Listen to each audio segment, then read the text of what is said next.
प्रदेश के पूर्व मुख्यमंत्री कमलनाथ ने प्रदेश कांग्रेस कार्यालय में एक पत्रकार वार्ता को संबोधित करते हुए कहा, भाजपा सरकार ने हमेशा झूठी घोषणाएं की है।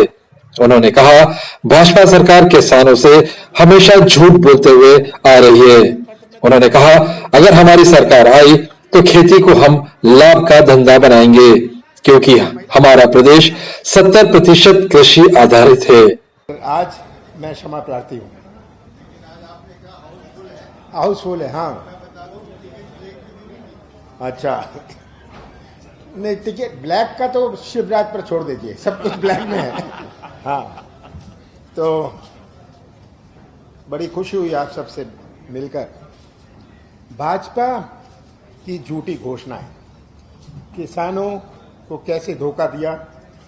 हमेशा कहते रहे कि खेती को लाभ का धंधा बनाएंगे, किसान का आयु दोगुना करेंगे। प्रदेश के किसानों की आय कम हुई। हमारा प्रदेश 70%, हमारे प्रदेश की अर्थव्यवस्था 70% कृषि क्षेत्र पर आधारित है। और जब कृषि क्षेत्र कमजोर हो जाता है तो हमारी जो आर्थिक गतिविधि है ये प्रभावित होती है। आर्थिक गतिविधि माने इकोनॉमिक एक्टिविटी। जिसकी किराने की दुकान है गांव में, उसकी दुकान का व्यापार कम हो जाए तो वो आर्थिक गतिविधि को इफेक्ट करता है, जीडीपी को नहीं इफेक्ट करता। प्रदेश में किसानों की आय कम हुई है। नीति आयोग ने भी ये आंकड़े दिए हैं। प्रदेश के किसान कर्जदार हो गए। आय बढ़ती तो किसान कर्जदार क्या होता? कर्जा किसानों का बढ़ता जा रहा है। यह हमें याद रखनी। यह भी सब प्रकाशित जो पब्लिश्ड डेटा है उस पर मैं कह रहा हूं।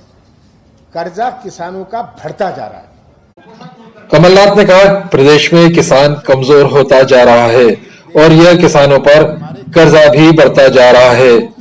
ये बहुत ही चिंता का विषय है। कमलनाथ ने कहा, हमने कृषि क्षेत्र में काम किया है, हमने किसानों का कर्जा माफ किया था। सरकार कहती है हमने किसानों का ब्याज माफ कर दिया, लेकिन मेरा मानना है कर्जा तो बढ़ता ही जा रहा है। किसानों को बीज, खाद, मिलावट का उपलब्ध किया जा रहा है। उन्होंने कहा, यदि किसान आंदोलन करता है तो उसे बदले में एफआईआर और जेल मिलती है। कमलनाथ ने कहा, मैं मध्य प्रदेश के किसानों को आश्वासन देता हूं, हमारी सरकार आने के बाद कर्ज माफी योजना लागू रहेगी। इसकी दूसरी किस्त और तीसरी किस्त भी जारी की जाएगी। ये नहीं कि किसानों की संख्या बढ़ रही है, किसानों की संख्या तो बढ़ रही है, पर एक एक किसान का कर्जा बढ़ता जा रहा है।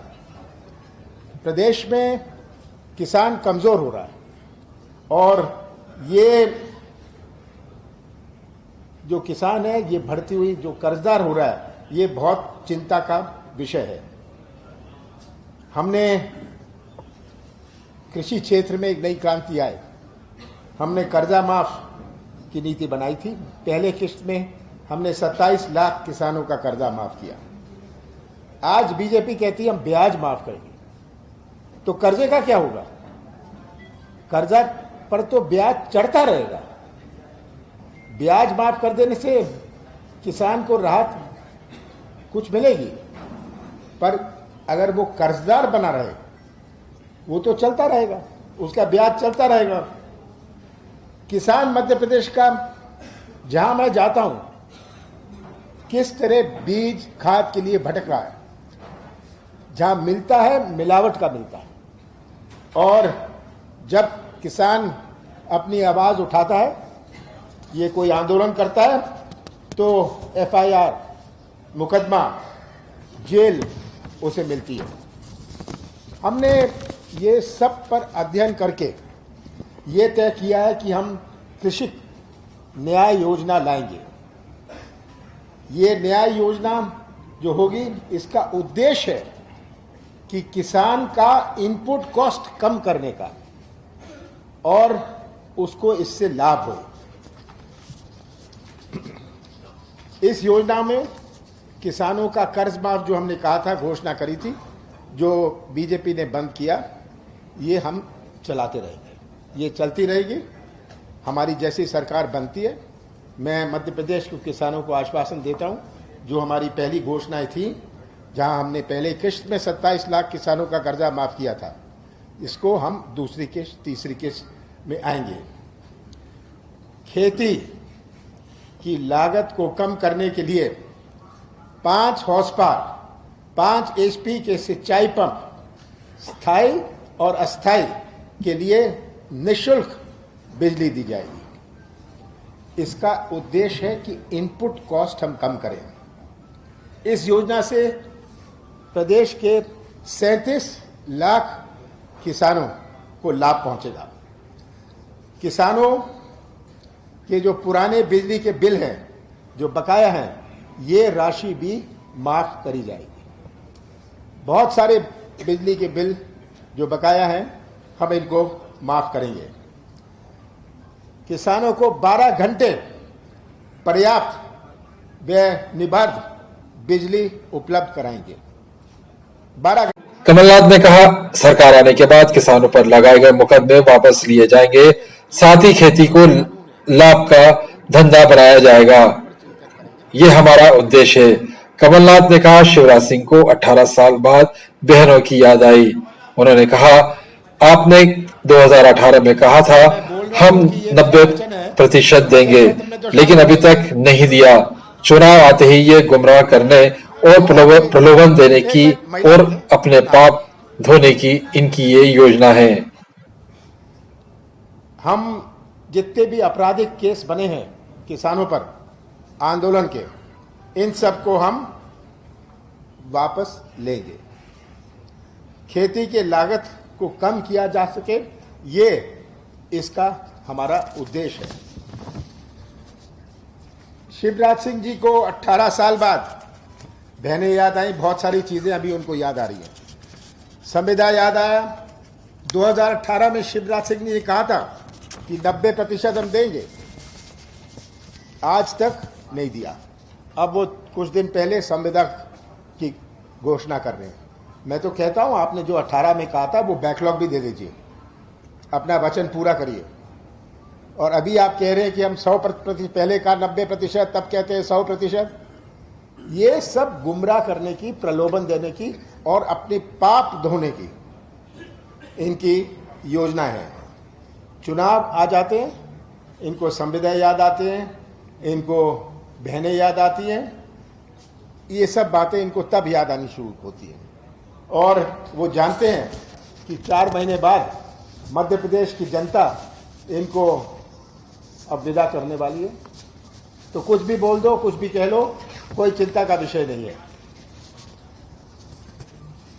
मैं तो कहता हूं कि हमें ये 5 साल याद करने चाहिए। कितनी घोषणाएं शिवराज सिंह ने, 18 साल तो छोड़िए, पिछले 5 साल में शिवराज सिंह ने कितनी घोषणाएं करी और कितनी योजनाओं का पालन किया। चुनाव के वक्त तो करते हैं, पर 5 साल के बाकी चीजों का तो हिसाब बाद में दें, अपनी घोषणाओं का तो हिसाब दें मध्य प्रदेश की जनता को। ये आज सोचते हैं कि मध्य प्रदेश की जनता को वह गुमराह कर पाएंगे, उनका ध्यान कर पाएंगे। चुनाव का समय आता है, इनकी नाटक टोटकी शुरू होती है। आज बड़े दुख की बात है कि प्रदेश की जो तस्वीर है, जहां हर वर्ग परेशान है, ये आज हालात है। पहले घर आंगन की बिजली माफ, हमने कहा 100 रुपए माफ, 200 रुपए हाफ। अब खेत खलियान का बिजली बिल माफ, किसान का पुराना बिल माफ, और आगे मुफ्त बिजली का रास्ता साफ। तो ये आज कृषि क्षेत्र के लिए मैं मध्य प्रदेश की जनता को वचन देना चाहता था और उनको याद दिलाना चाहता हूं, मध्य प्रदेश के किसानों को, मध्य प्रदेश के हर वर्ग को, कि किस तरह उनके साथ धोखा हुआ है, किस तरह धोखा अब कर रहे हैं, और 5 साल कितना बड़ा धोखा हुआ। इंडिया बिग न्यूज 7 सिर्फ सच के साथ।